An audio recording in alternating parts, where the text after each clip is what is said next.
బతకడానికి మంచి అవకాశాలు ఉన్నాయి. బతకడానికి అవకాశాలు ఉన్నాయి. అప్పుడు లేదు. అవునవును. ఎందులోకి వెళ్ళినా 1000 రూపాయలు అవును, ఇయ్యాల. ఉన్నాయి. అంటే ఒళ్ళో అలా అంటారు మరి. 1000 రూపాయలు అంటున్నారు ఈ రోజు. అప్పుడు 100 రూపాయలు కొన్నా ఇప్పుడు 1000 రూపాయలు రావట్లేదు మరి. సరుకు తేడా వస్తుంది.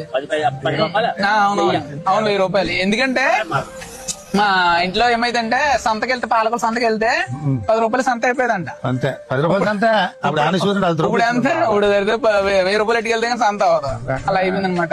కానీ ఇలాగా ఈదుల్లో కూర్చోటాలు ఈ మధ్యకాలం నేను ఎక్కడ చూడలేదు, చాలా తక్కువ. ఇలాగంటే పెద్దోళ్ళందరూ కూర్చుని మాట్లాడుకోవడం. ఇక్కడ కూర్చుంటాం ఎక్కువ.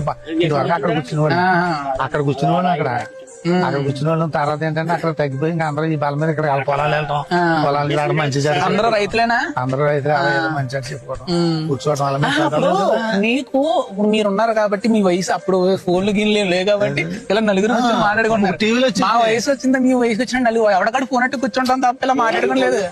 పక్కన సంబంధం లేదు. ఇప్పుడు నీ ఫోన్ ఉందమ్మా, నువ్వు ఫోన్ అట్టుకు నీ డిస్ప్లే ఏదో మంచి చూస్తున్నావు, చెడ్డ చూస్తున్నావు, అది వేరే సంగతి. నీ డిస్ప్లే ఉన్నావు, మంచి చెడ్డ కూర్చుని తెలుస్తుంది. తెలియదు ఇంక నీకు ఈ లోకంలో పడిపోతుంది ఫోన్ లోకంలో. అవునవును. నువ్వు మంచి చూస్తున్నావు, చెడ్డ చూస్తున్నావు, జీవితం నీ జీవితం మీద ఆధారపడి, అంతే మన మీద ఎఫెక్ట్, నీ జీవితం మీద ఆధారపడి ఉంటుంది.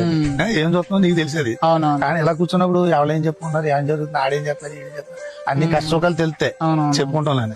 నువ్వు ఇదే చూస్తావు, నీకేం తెలుస్తుంది, అందులో ఉన్నది తెలుస్తుంది. నువ్వు చెడ్డ చూస్తే